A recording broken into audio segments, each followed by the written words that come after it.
Hi everyone, welcome to the biology concept.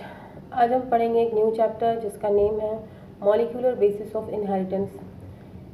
Inheritance का मतलब क्या होता है, आई होप आप लोगों को पता है, बट अगर नहीं पता तो मैं बता दूँ कि इनहेरिटेंस का मतलब होता है किसी फैक्टर्स का और कैरेक्टर्स का पेरेंट्स से ऑफस्प्रिंग में पास ऑन होना। ठीक है, सो इस चैप्टर में हम आगे कवर करेंगे डीएनए के बारे में, इसकी सर्च कैसे हुई, जेनेटिक मटेरियल की, आरएनए वर्ल्ड के बारे में, रेप्लिकेशन के बारे में। रेप्लिकेशन का मतलब होता है डीएनए से डीएनए का फॉर्मेशन। ओके, ट्रांसक्रिप्शन के बारे में, जेनेटिक कोड्स के बारे में कि ये क्या होते हैं, ट्रांसलेशन कैसी प्रोसेस है, रेगुलेशन ऑफ जीन एक्सप्रेशन के बारे में, HGP that is human genome project के बारे में, एंड डीएनए फिंगरप्रिंटिंग। ठीक है, सो प्रीवियस चैप्टर में हम ऑलरेडी पढ़ा हुआ है हमने कि इनहेरिटेंस का पैटर्न और जेनेटिक बेसिस उस पैटर्न का क्या होता है। मेंडल के टाइम पे उन नेचर्स का फैक्टर क्या था या उसे क्या गवर्न कर रहा था इनहेरिटेंस को, ये क्लियर नहीं था। बट नेक्स्ट 100 ईयर्स में इस चीज़ के बारे में इन्वेस्टिगेशन हो चुकी है एंड द रिजल्ट इज़ कि डीएनए ही है जो कि एक जेनेटिक मटेरियल की तरह वर्क करता है at least majority of the organism में। डीएनए का फुल फॉर्म है डीऑक्सी राइबोन्यूक्लिक एसिड। ये आपको हर हाल में याद होना चाहिए। ठीक है, क्लास 11 में हमने पढ़ा है कि न्यूक्लिक एसिड और न्यूक्लिक एसिड्स जो होते हैं वो पॉलीमर्स ऑफ न्यूक्लियोटाइड्स होते हैं। पॉलीमर का मतलब ये कह सकते हैं कि एक मैक्रो मॉलिक्यूल, ठीक है, या छोटे छोटे मॉलिक्यूल से मिल करके एक बड़ा मॉलिक्यूल बन जाना। ठीक है, तो उसे हम कह सकते हैं कि वो पॉलीमर है।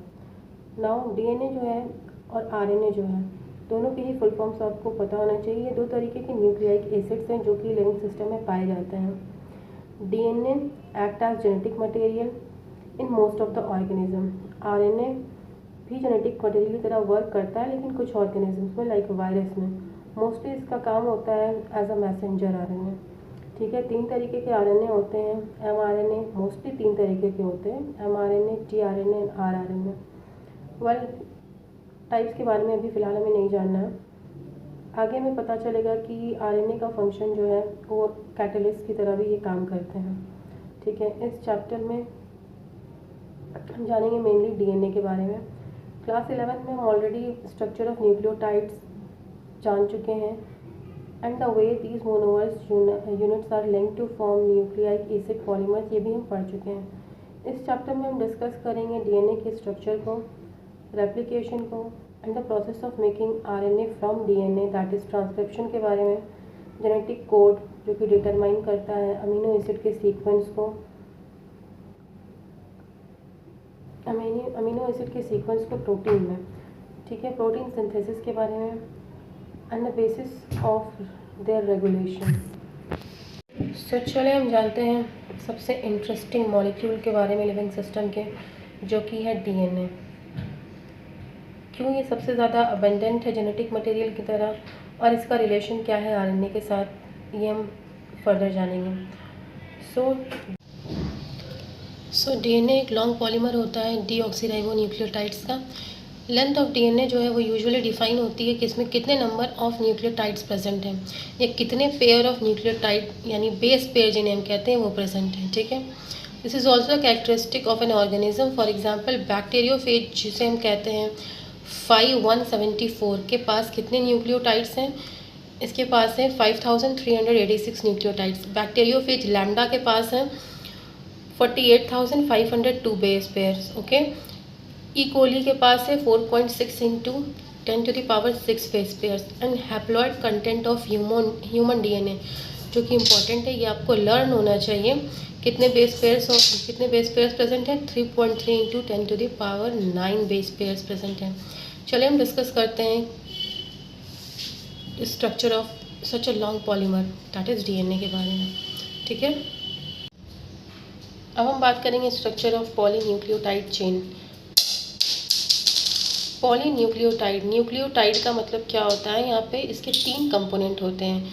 एक तो नाइट्रोजनस बेस होता है, दूसरा पेंटोज शुगर राइबोज आरएनए के केस में एंड डीऑक्सीराइबोज डीएनए के केस में। ठीक है, और एक फॉस्फेट ग्रुप।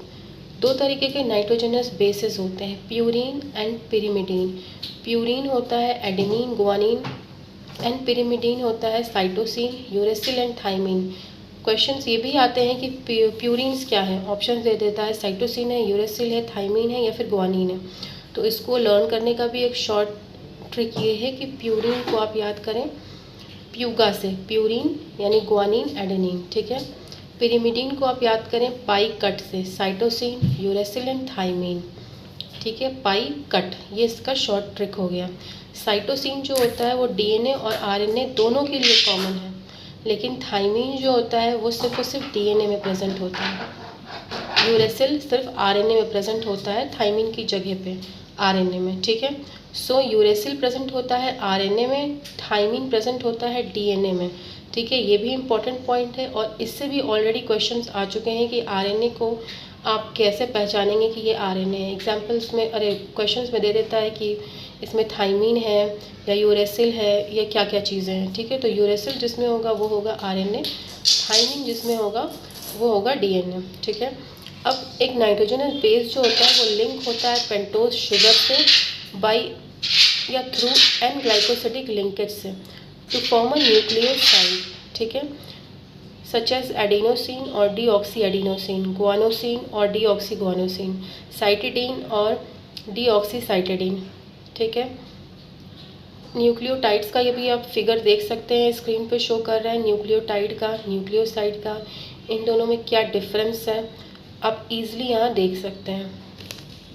अब यहाँ पे एक डीएनए की एक छोटी सी चेन का स्ट्रक्चर दिया हुआ है, एन ग्लाइकोसिडिक लिंकेज कहाँ पे शो कर रहा है,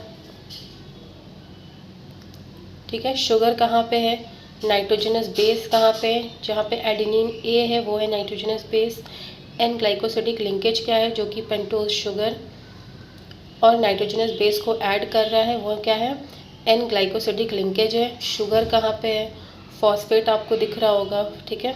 तो ये सारी चीज़ें यहाँ प्रेजेंट हैं।